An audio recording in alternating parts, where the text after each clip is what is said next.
Bonjour, je suis Pierre Villedieu, gérant de l'agence immobilière Régine Villedieu Immobilier à Cherbourg. Aujourd'hui, on vous emmène sur les toits du monde immobilier.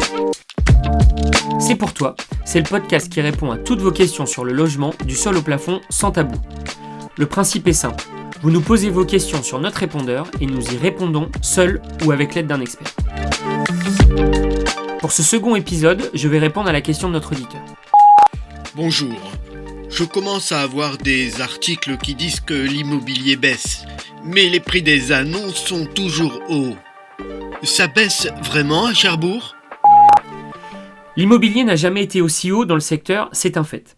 Mais le marché change en ce moment et on voit déjà les premiers effets. Il est important de noter qu'il n'y a pas un, mais plusieurs marchés.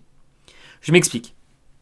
Il n'y a pas les mêmes demandes, pas les mêmes contraintes de financement suivant les types de biens, les secteurs et les gammes de prix. L'ensemble du marché suit en général une tendance, sauf précisément dans la période dans laquelle on se trouve. Les sectorisations du marché ne vont pas toutes prendre le virage au même moment. Je vous disais qu'on voyait déjà les premiers effets. Effectivement, à l'agence, le téléphone sonne moins, on reçoit plus d'offres dès la visite. Les acquéreurs prennent le temps de réfléchir. Autre effet, on voit que le nombre d'annonces augmente. Les mêmes biens se multiplient dans plusieurs agences. D'ailleurs, petite parenthèse, on utilise aujourd'hui quasiment tous les mêmes sites pour faire la publicité. La différence se fait principalement sur la mise en valeur. Il faut donc choisir, à mon avis, l'agence qui mettra le plus en valeur votre bien et montrera tous ses avantages. Je vous disais donc que les biens se multiplient, c'est encore peu visible, mais la tendance se dessine, le nombre de biens augmente. Parmi les effets que vous avez peut-être relevés, et que nous, à l'agence, on peut suivre grâce à des logiciels de suivi de baisse des prix, chaque jour, de plus en plus de biens en vente voient leur prix baisser par leurs propriétaires car ils ne trouvent pas d'acheteurs. Les délais de vente s'allongent. Les biens qui se vendaient en 1 ou 2 journées il y a encore 6 mois trouvent plus d'acheteurs en moins d'1 mois, voire 2, pour certains 3 mois. Vous l'avez donc compris, le marché change. La tendance d'une baisse des prix est en train de se dessiner. C'est d'ailleurs déjà le cas dans d'autres régions. Le prix des appartements et des biens à Paris vient de passer dernièrement sous la barre symbolique des 10 000 € le mètre carré.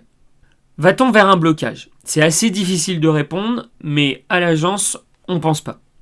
Il reste beaucoup d'acheteurs potentiels. Ils réagissent juste différemment par rapport à la folie immobilière post-Covid.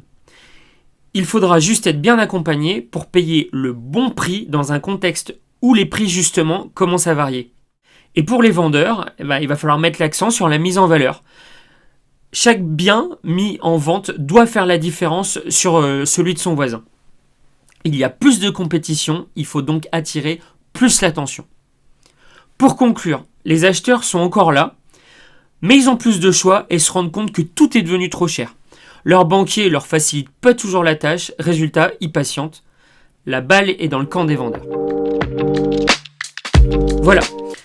C'était les dernières nouvelles du marché immobilier cherbourgeois en ce début de mois de décembre 2022. On se retrouve bientôt dans ce podcast. N'hésitez pas à vous abonner et je vous dis à bientôt.